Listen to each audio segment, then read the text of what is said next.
مولانا حافظ ضمیر صاحب، اساتذہ، معلمہ، طلباء و طالبات، السلام علیکم ورحمۃ اللہ وبرکاتہ۔ میرے لیے بڑی خوشی کی بات ہے کہ ایک علم کی محفل میں شریک ہوں، کیونکہ ہمارے سامنے مثال ہے۔ اللہ کے رسول صلی اللہ علیہ وسلم ایک مرتبہ مسجد نبوی میں تشریف لائے تو دیکھا کہ صحابہ کی ایک جماعت ایک جانب ہے، دوسری جماعت ایک جانب ہے۔ ایک جماعت اللہ کے ذکر میں مصروف ہے، دوسری جماعت علم کی بات کرنے میں مصروف ہے۔ اللہ کے رسول تشریف لائے اور فرمایا دونوں بھی ادائی پر۔ اس کے بعد آگے بڑھے اور جو جماعت علم کے موضوع پر بات کر رہی تھی اس جماعت میں آ کے رسول اللہ بیٹھ گئے۔ اس سے اندازہ ہوتا ہے کہ اس دنیا میں سب سے بڑا کام، پسندیدہ کام علم کی محفل سجانا ہے۔ یہ اسکول جو روزانہ چل رہا ہے، یہ مت سمجھیے کہ یہ ریگولر اسکول ہے۔ قرآن مجید نے سب سے پہلے مسلمانوں پر جو آیتیں بطور پیغام کی عطا فرمائی، اس میں اقرا 2 مرتبہ آیا۔ اقرا بسم ربک الذی خلق، خلق الانسان من علق۔ اس کے بعد پھر فرمایا گیا اقرا وربک الاکرم۔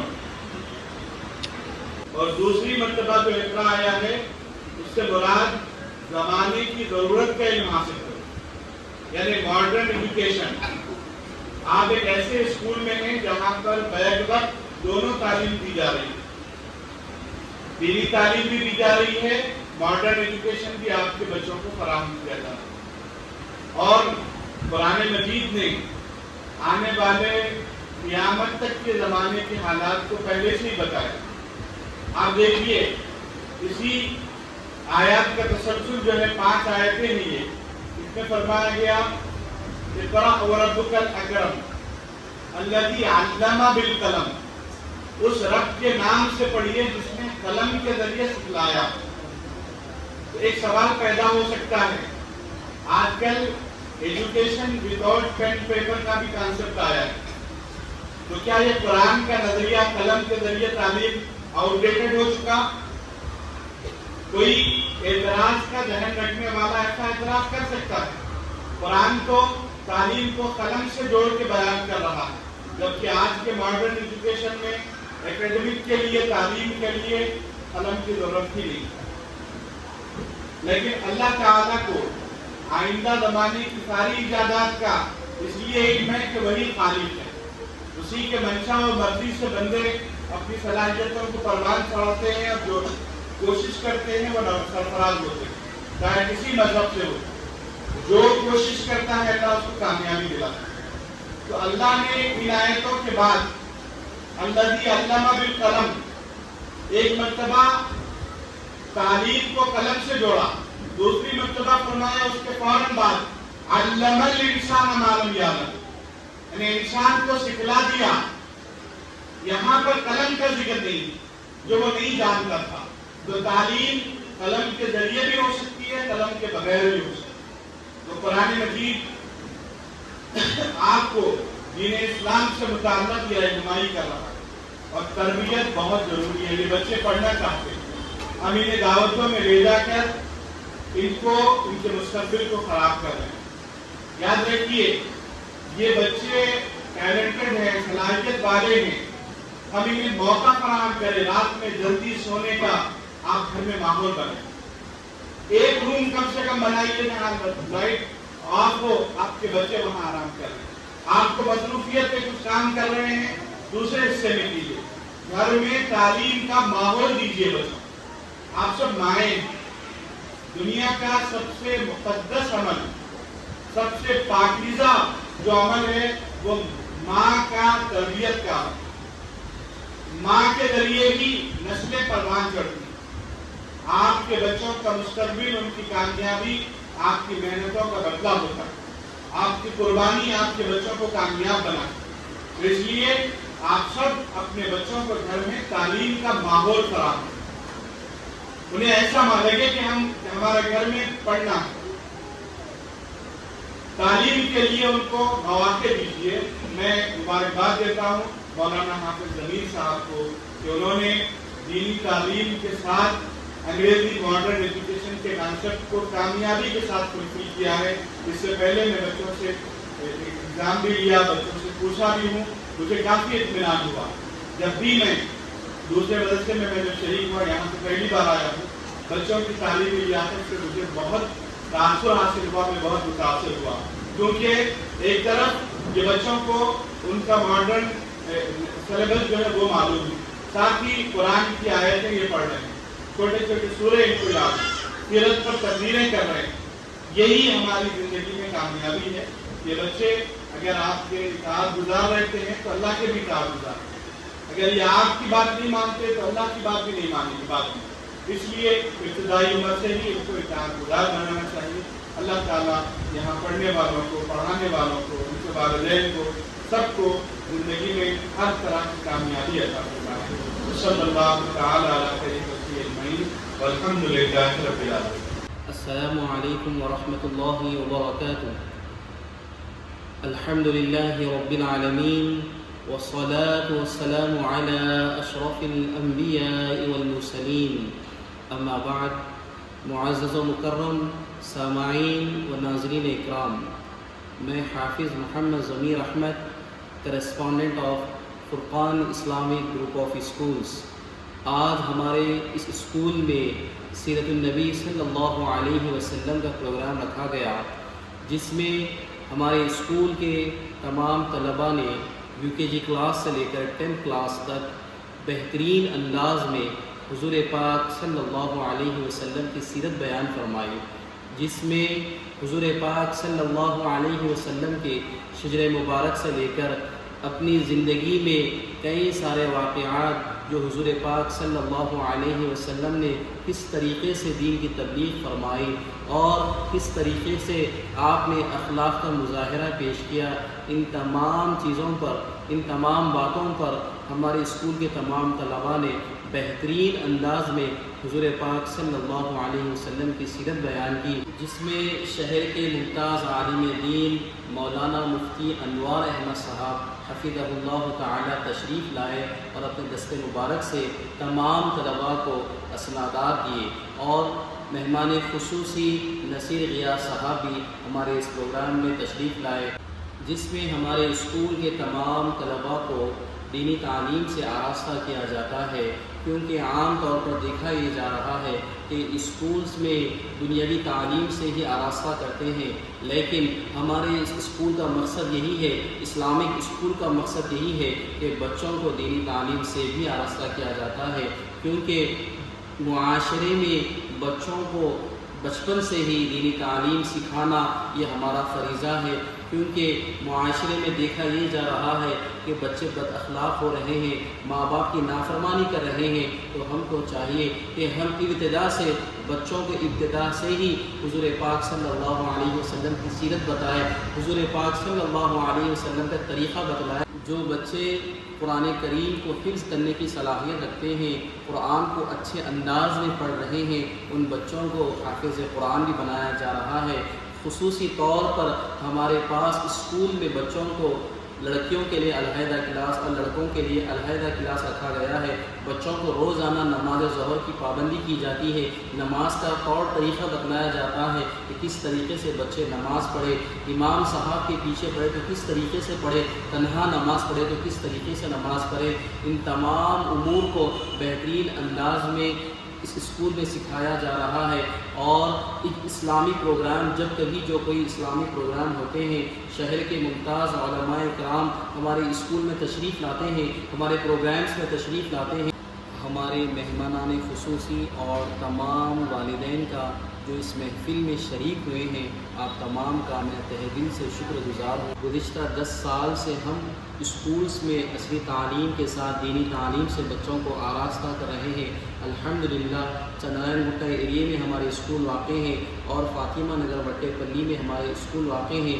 آپ تمام بھی ہمارے اسکول سے استفادہ حاصل کر سکتے ہیں۔ ہمارے اسکول میں یہ لازمی ہے کہ بچوں کو اصلی تعلیم سے، دینی تعلیم سے آراستہ کیا جاتا ہے۔ اللہ تبارک و تعالیٰ سے دعا ہے کہ اللہ تعالیٰ ہمارے اس دینی خدمات کو قبول فرمائے۔ آخر دعوانا ان الحمد للہ رب العالمین۔